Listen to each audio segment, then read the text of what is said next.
News all ইন্ডিয়ার সমস্ত দর্শককে কাঞ্চন মল্লিকের পক্ষ থেকে আন্তরিক শুভেচ্ছা ও ভালোবাসা। আর খবর মানেই আপনি একা নন, আমরা ওরা নয়, খবর মানে আমরা।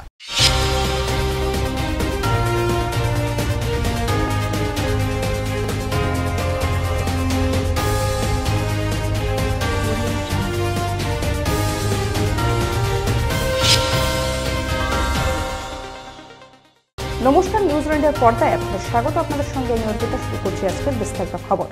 দলের নেতা মন্ত্রী বিধায়কদের সমালোচনার এমন বিধ্বংসী মোডে বাংলার প্রশাসনকে আগে দেখা যায়নি কোনো দিনই। অফিসিয়ালস, পুলিশ, অল একটা গ্রুপ তৈরি হয়ে গেছে। খালি জায়গা দেখলেই লোক বসিয়ে দিচ্ছে। বলুন তো, একেতে সেন্ট্রাল গভর্নমেন্ট টাকা দিচ্ছে না, তারপরে আমি কটা রাজ্যকে টানব? বাংলার আইডেন্টিটি নষ্ট হয়ে যাচ্ছে। কেন বুঝতে পারছেন না? আপনার টকের টাকা খাওয়ার জন্য এবং আপনাদের টাকা খাওয়ার জন্য। জমি পাচ্ছেন, বেচে দিচ্ছেন, রাজ্য সরকারের জমি। যেখানে পাচ্ছেন দখলদারি করিয়ে দিচ্ছেন। ওয়ার্স্ট পারফরমেন্স মিউনিসিপ্যালিটিগুলোর। কেন তৈরি করা হয়েছিল আমি জানি না। সবাই বলে মিউনিসিপ্যালিটি করে দিন, লাভটা কি? জনগণ যদি পরিষেবা না পায়। হাওড়াতে কেন এখনও কনজারভেন্সির কোনো সিস্টেম নেই? যিনি দায়িত্বে আছেন তিনি কি করছেন?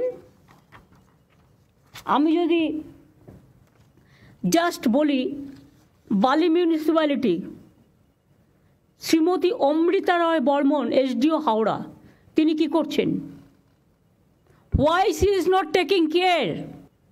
সলিড ম্যানেজমেন্ট সিস্টেম যেটা, এগুলো তো আমাদের আছে।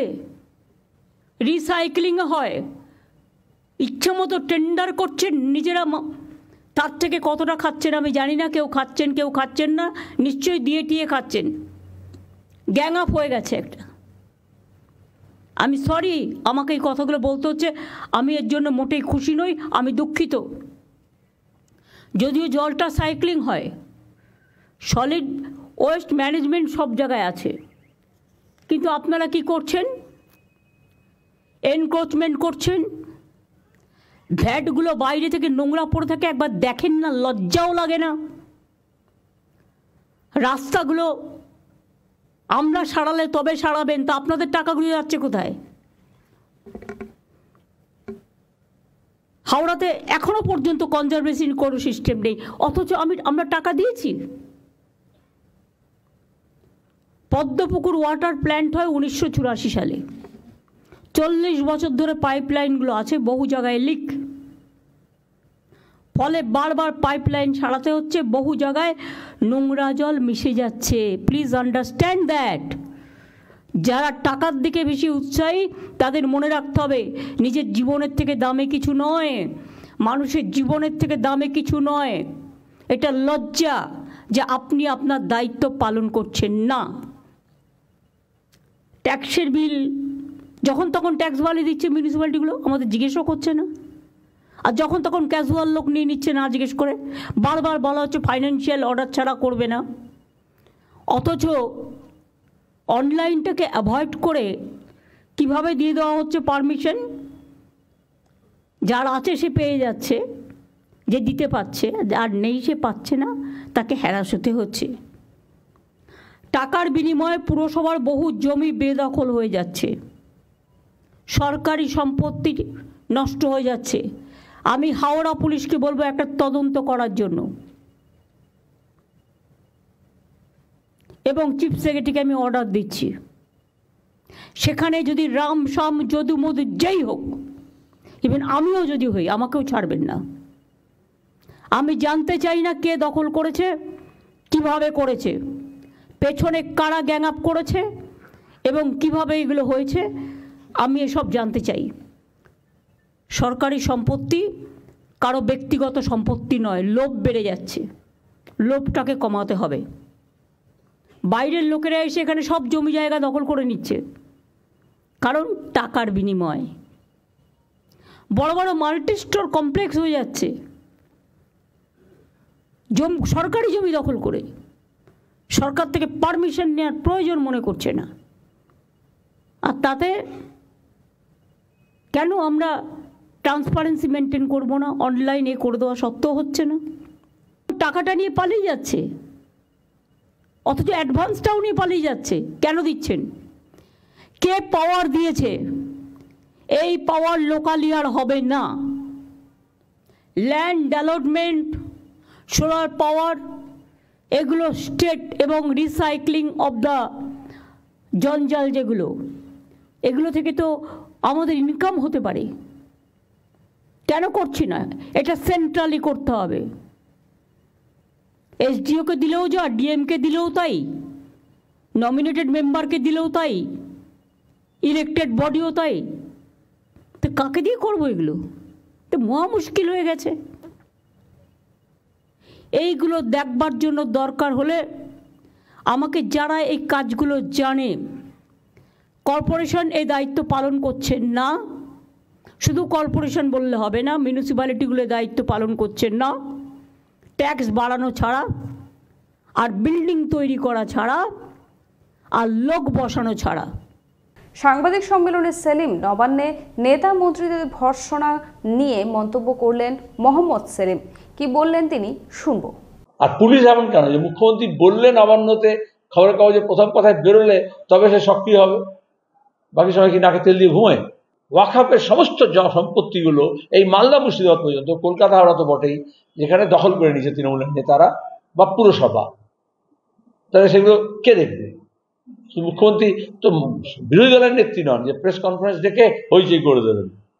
দুর্নীতি কেন হচ্ছে এটা বলতে পারেন না, জমি দখল কেন হচ্ছে সেটা জমি ডিপার্টমেন্ট বলতে পারেন না, স্বাস্থ্য দপ্তরের বেহাল কেন স্বাস্থ্য দপ্তরের মন্ত্রী হিসেবে তিনি নিজের দায় কাজ নিতে পারেন না, যেটা তার নিয়ম মাফিক প্রশাসনিক কাজ, সেটা তিনি ঢাক ঢোল পিটিয়ে বিজ্ঞাপন করে করছেন।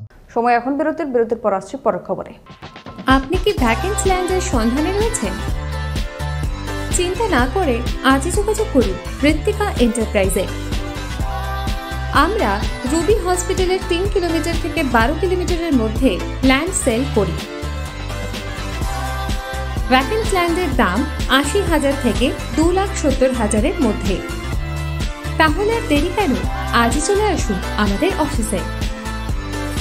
ফেরালাম বিরতির পর আসছি এবারে বিস্তারিত খবরে। মহিলা চাকরিজীবীদের কথা ভেবে এবার বিশেষ উদ্যোগ রাজ্য সরকারের, চালু হলো লেডিস স্পেশাল বাস। এই বাসে উঠতে শুধুমাত্র মহিলারাই পারবে। আজ হাওড়া থেকে এই বিশেষ বাসের উদ্বোধন করলেন রাজ্যের মন্ত্রী স্নেহাশিস চক্রবর্তী। আমরা এই বাসটি মহিলাদের জন্য লেডিস স্পেশাল বাস হিসেবে আমরা এটা চালু করছি পরীক্ষামূলকভাবে হাওড়া স্টেশন থেকে বালিগঞ্জ পর্যন্ত, এবং এটি park street, Elgin road, Hazra, Rashbehari হয়ে বালিগঞ্জে পৌঁছবে। প্রতিদিন সকাল 9:30 এখান থেকে যাত্রা শুরু করবে এবং বিকেলবেলা যখন অফিস ছুটি হবে আবার বালিগঞ্জ থেকে 5:30টার সময় এই বাসটি ওই নির্দিষ্ট রুট হয়ে হাওড়া স্টেশনে পৌঁছবে। এটা মূলত মহিলাদের জন্য। এর কন্ডাক্টর মহিলা, যদিও ড্রাইভার পুরুষ, কিন্তু কন্ডাক্টর মহিলা, এবং মহিলাদের জন্য স্পেশালি এই বাসটি আমরা চালু করলাম। মুখ্যমন্ত্রীর রোষের মুখে সকলেই, পুলিশ অফিসারদের বিরুদ্ধেও সরব মুখ্যমন্ত্রী। গড়িয়াহাটে আপনারা স্টল দিয়েছেন, ভালো কথা, কিন্তু স্টলের পেছনটা আবার কিন্তু তিপ্পল লাগিয়েছে কালো লাল। সেই জন্য এমন কিছু সিস্টেম করতে হবে যাতে ওটা দেখতে ভালো লাগে। আমি পরশুদিন আসছিলাম ওয়েবেলের কাজ দিয়ে, দেখলাম কত দোকান বসে গেছে, সব আউটসাইডার, কিনে খাচ্ছে, বাড়ির সামনে পাচ্ছে, এটা ভালো, কিন্তু দেখতে কি ভালো লাগছে? ডার্টি করে রেখে দিয়েছে জায়গাটা। কেন একটা খাওয়ার জন্য একটা নতুন জোন করছেন না আপনারা? যে জোন আপনার শহরকে ডিস্টার্ব করবে না, মানুষকে ডিস্টার্ব করবে না। বৃদ্ধা থাকেন, ভাড়া নিয়েছে তার কাছ থেকে, ভাড়া নেবার পর পারমিশন নেই, উইদাউট পারমিশনে 3 তলা 4 তলা 5 তলা তুলেই যাচ্ছে। কেন তাদের অ্যারেস্ট করছেন না? কেন ভেঙে দিচ্ছেন না? 2-1টাকে অ্যারেস্ট তো করুন, 2-1টা ভাঙুন। আমি বলবো স্টার্ট ফ্রম মাই হাউস। কেন আমি ইলিগাল জিনিসকে আমি অ্যালাউ করবো? যেই হোক, কোনো এমএলএ, এমপি, মিনিস্টার থেকে শুরু করে পুলিশ অফিসার, জেলা এসডিও, ডিএম থেকে শুরু করে আইসি থেকে শুরু করে কারো কারো অভ্যাস হয়ে গেছে আইসি হলে যতটা পারি ইনকাম করে নিই, এসডিও হলে একটা সঞ্চয় করে নিই, ডিএম যে কদিন থাকবো সঞ্চয় করে নিই, দেশে পাঠিয়ে দিই। এগুলো অনেক হয়েছে, আর করবেন না প্লিজ। এবার কিন্তু বড্ড চোখে লাগছে। সময় এখন বিরতির পর আসছি পরের খবরে। আরজু আরজু মানেই আপনার মনের মতো ফার্নিচার। আসুন দেখে নিন আপনার পছন্দ অনুযায়ী অফিস বা ঘর সাজানোর জন্য নতুন ডিজাইনের ফার্নিচার। ডিজাইনেবল সোফা, আলমারি, ড্রেসিং টেবিল, অফিসের জন্য রকমারি চেয়ারের সাথে দোলনা, বিভিন্ন রকম ডিজাইনেবল ফার্নিচার। তাহলে আর দেরি না করে চলে আসুন আরজুতে। 74 Rajdanga gold park, Kolkata 700107। 52D Raja SC Mallick road, Jadavpur, Kolkata 700032। Phone number 8100472255, 8240411427। ফিরে এলাম বিরতির পর আসছে এবারে বিস্তারিত খবরে। কড়া আক্রমণের মুখে দমকল মন্ত্রী সুজিত বসু। সল্লেক আমার লজ্জা লাগছে। রাজারহাটেও শুরু হয়েছে এনক্রোচমেন্ট, সল্লেকেও ইচ্ছা মতো সুজিত বোস লোক বসাচ্ছে কম্পিটিশন করে। কেন কেন বাইরের লোক বসবে? এআরডি অফিসের অপোজিটে, যদিও আপনাদের আমি ছবি দেখাই ভাববেন না যে আমি উইদাউট কাগজপত্রে আপনাদের কাছে চলে এসেছি। ছবি দেখালে নিজেরাই লজ্জা পাবেন। এর জন্য কত দিতে হয়েছে? এই একদম পুরো এআরডি অফিসের সামনে সব এনক্রোচমেন্ট হয়ে গেছে। একটা করে তিপ্পল লাগাচ্ছে, একটা করে বসে হচ্ছে, একটা করে তিপ্পল লাগাচ্ছে, একটা করে বসে পড়ছে। কেন? ওয়াই? আমি জানতে চাই কত টাকার বিনিময়ে কারা নিয়েছে টাকা? কেন সল্টলেক কর্পোরেশনের কাউন্সিলররা কাজ করে না? তারা তো ইলেক্টেড বডি। কেন কাজ করে না আমি জিজ্ঞেস করছি। রাস্তা ঝাড় দেয় না, এবার কি আমাকে রাস্তা ঝাড় দিতে বেরোতে হবে? শুধু কি ওপরের দিকে তাকালেই হবে? নিচের দিকে তাকাতে হবে না? এলাকার লাইট দেখে না, রোড দেখে না, জল দেখে না, মানুষের প্রবলেম দেখে না? এই শহরটাকে আমি এত সুন্দর করে বানিয়ে দিয়েছি। কলকাতা শহরে ভিডিও করা ছিল কোন রাস্তা কত পর্যন্ত এনক্রোচমেন্ট আছে। তা সত্ত্বেও একটা করে নতুন ওসি আসে আর বসিয়ে দেয়। আর আমি ঘাতক ঝগড়া করব। আমি রাস্তায় গেলেই দেখতে পাই পুলিশের চোখে পড়ে না, সব চোখে ঠুলি দিয়ে বসে আছে। আর ভাবে এগুলো কারো নজরে আসবে না। হাওড়ার পৌর পরিষেবা নিয়ে ক্ষোভ প্রকাশ মুখ্যমন্ত্রীর। হাওড়ায় কোনো মিউনিসিপ্যালিটি নেই, এসডিওর আন্ডারে আছে। সুতরাং 4 জন এমএলএ ডাইরেক্টলি অ্যাডভান্টেজ নিচ্ছে। আমি আর নাম বলে লজ্জা দিলাম না। যেখানে যেখানে আমাদের বোর্ড নেই বা কাউন্সিলর ইলেক্টেড নেই, সেখানে কাজ করার সিস্টেমটা কি? সেই এলাকাটা কে করবে? একবারও ভেবে দেখেছি আগে আমি এটা সাফা করব, তারপর আমি ইলেকশনে যাব। যে এলাকা, বালি পৌরসভার অবস্থাও খুব খারাপ। কতগুলো বোর্ড রেখে দিয়েছে, গা টিপছে না পা টিপছে, 400-500 করে লোক রেখে দিয়েছে। প্রত্যেকটা ওয়ার্ডে যেখানে যেখানে এখনও ইলেক্টেড নেই, মানে ইলেকশন বাকি আছে, ডিউ আছে। রোজ তো আমি ইলেকশন করতে যাব না, যখন করব একসাথে করে দেবো। এই তো সামনে বাই ইলেকশন, তারপরে পুজো, তারপরে রেনি সিজন, 4 মাস চলে গেল ইলেকশন করতে করতে। এরমভাবে তো চলতে পারে না ডেভেলপমেন্টের কাজ। পুরো কেন্দ্রীয় সরকার একটা অবস্ট্রাকশন হয়ে দাঁড়িয়েছে। এটা তো আমি হাওড়ার কথা বললাম। ড্রেনগুলোকে ক্লিন করা হচ্ছে না। বর্ষাকালে জল জমছে, 2-3 মাস হাওড়া জলের তলায় থাকছে। নাগরিকদের প্রয়োজনে হেড অফিসে ছুটে আসতে হয়। এটা কেন হবে? হাওড়া পুরসভার প্রশাসক সব দায়িত্ব নিজের হাতে রেখেছেন, কারোর সাথে আলোচনা করেন না, গায়ের জোরে চলেন। রাজ্য সরকার টাকা দিলেও হাওড়ায় আন্ডারগ্রাউন্ড ড্রেনেজের কাজ হয়নি। হাওড়াটা বললাম এই কারণে, তার কারণ আমি গেছিলাম কিছুদিন আগে পদযাত্রা করতে, এগুলো আমার নলেজে এসছে। সময় বিরতির পর আসছি পরের খবরে। গাড়ি চালানো শিখতে চান? দীর্ঘ 24 বছর ধরে সরকার অনুমোদিত স্কুলে মহিলা এবং পুরুষদের গাড়ি চালানো শিখিয়ে এবং ড্রাইভিং লাইসেন্স দিয়ে রোজি রোজগারের সুবন্দোবস্ত করে দেওয়া হয়। এক্ষুনি চলে আসুন সরকার অনুমোদিত নস্কর মোটর ট্রেনিং স্কুলে, তিলচলার থানার সামনে, ভিআইপি নগর এবং অজয়নগর, মুকুন্দপুরে।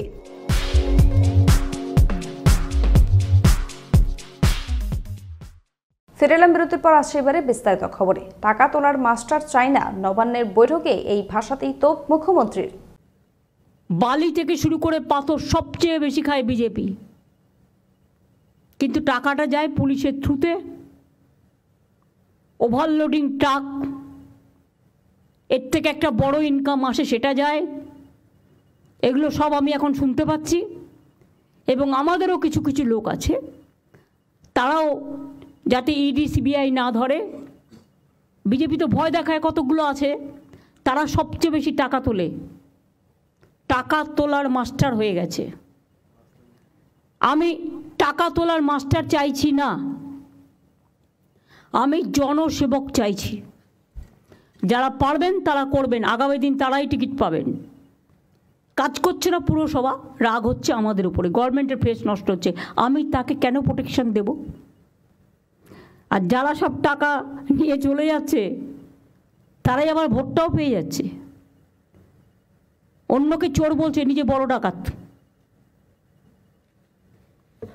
আমাদেরও কিছু কিছু লোক তাদের কাছে টাকা সাপ্লাই করে, খবর আমি রাখি। আমি যেটা বললাম সেটা আমাদের সবার কথা, মানুষের কথা। আমি সবাইকে বলবো এই কাজটা মন দিয়ে করতে। আর যারা করবেন না, আমাকে ভয় দেখাবেন না। আমি মানুষকে খুব ভালোবাসি, কিন্তু মানুষকে যারা ভালোবাসে না, আমার তাদের ছুঁড়ে ফেলতে 1 সেকেন্ডও লাগবে না। আমি 10 দিন টাইম দিলাম, একটু তো টাইম লাগবেই ভালো খুঁজে বের করতে। অনেক ভালো লোক আছে যারা মানুষকে ভালোবাসে, কাজটা জানে, তাদের কিন্তু কাজে ইনভলভ করা হচ্ছে না। যাকে দায়িত্ব দেওয়া হয়েছে সে লাল গাড়ি নিয়ে ঘুরে বেড়াচ্ছে, লাল গাড়ি চড়া বারণ, তা সত্ত্বেও আমি চড়ি না। আর যে ডেভেলপমেন্ট ওরিয়েন্টেড অথরিটির কাজ হয়ে গেছে তার একটা লিস্টও আমি চাই, কারণ এগুলো রেখে গভর্নমেন্টের টাকা খরচ করার কোনো মানে হয় না গা টেপার পা টেপার জন্য। আজকে বললাম 2 দিন বাদে ভুলে গেল, এবারে কিন্তু সেটা হবে না। আমি দেখব ডেভেলপমেন্ট কি হচ্ছে, আর না হলে আমি কিন্তু ভেঙে দেবো। নবান্নের বৈঠকের পরই তৎপর পুলিশ। গড়িয়াহাট থানার পুলিশ গড়িয়াহাটে ফুটপাত দোকান ভেঙে দিল আজ। গড়িয়াহাটে ফুটপাত দখল করে যে সকল হকাররা ব্যবসা করছিল তাদের দোকান ভেঙে দিল আজ গড়িয়াহাট থানার পুলিশ। ফুটপাতের 1/3 অংশের বাইরে যে সকল হকারদের দোকান রয়েছে তা ভেঙে দেওয়া হলো। মুখ্যমন্ত্রী গতকালই আমলা থেকে শুরু করে মন্ত্রী এবং পুলিশের উচ্চপদস্থ আধিকারিকদের উপর ক্ষোভ প্রকাশ করে জানান যে ফুটপাতে কি করে বেআইনিভাবে দখল করে দোকানদারি করা হচ্ছে। পুলিশকে পদক্ষেপ গ্রহণ করতে বলে এবং তার পরবর্তীতেই শহর জুড়ে আজ দেখা গেল পুলিশের তৎপরতা। গড়িয়াহাট থেকে যদুবাবুর বাজার, ধর্মতলা, SSKM এর মতো পথের উপর হকারদের সরিয়ে দেওয়ার কাজ শুরু করলো Kolkata police. Bureau report, news all India. সময় এখন বিরতির পর আসছে পরের খবরে। রুবি হসপিটালের খুব কাছে বিমান্তা হোটেলের পাশে Ruby guest house. Ruby guest হাউসে আসলেই আপনারা কম দামে পেয়ে যাবেন রুম ভাড়া। তাহলে আজই চলে আসুন রুবি গেস্ট হাউসে। Ruby guest house. ফিরে এলাম বিরতির পর আসছে এবারে বিস্তারিত খবরে। ফুটপাত জবরদখল মুক্ত করতে BCS ড্রাইভ চালালো পুলিশ। মুখ্যমন্ত্রী মমতা বন্দ্যোপাধ্যায়ের নির্দেশের পরের দিনই কলকাতা শহর জুড়ে বিভিন্ন থানার পুলিশ সহ পৌরসভার আধিকারিকরা ফুটপাত জবরদখল মুক্ত করতে BCS ড্রাইভ চালাচ্ছেন। ফুটপাতের দোকান মালিকদের নির্দেশ দিচ্ছেন ফুটপাত জবরদখল মুক্ত করতে হবে। সেই রকমই চিত্র দেখা গেল আজ সল্টলেকের কলেজ মোড় এলাকায়। সাধারণ মানুষকে ফুটপাত দিয়ে হাঁটতে দিতে হবে, একাধিক নির্দেশিকা দেওয়া হলো ইলেকট্রনিক্স কমপ্লেক্স থানার পুলিশ আধিকারিকের তরফ থেকে। বড়বাজারের গিঞ্জি এলাকায় মেহতা বিল্ডিং এ আগুন। বড়বাজারের মেহতা বিল্ডিংয়ে আগুন। আজ বিকেলে ব্যস্ত সময়ে আগুন লাগে ওই বাড়িতে। চারপাশ ঢেকে যায় কালো ধোঁয়ায়। ঘটনাস্থলে পৌঁছয় দমকলের 10টি ইঞ্জিন। দমকল আগুন নিয়ন্ত্রণে আনার চেষ্টা করে। ওই বিল্ডিং এ রয়েছে ওষুধের বহু পাইকারি দোকান। এমনিতেই এলাকাটি বেশ ঘিঞ্জি। আগুন লাগায় তীব্র যানজট তৈরি হয় সেখানে। ঘটনাস্থলে পৌঁছান দমকল মন্ত্রী সুজিত বসু। খবর এখনকার মতো এই পর্যন্তই। দেখতে থাকুন নিউজ অল ইন্ডিয়া খবর মানি আমরা। শুভরাত্রি।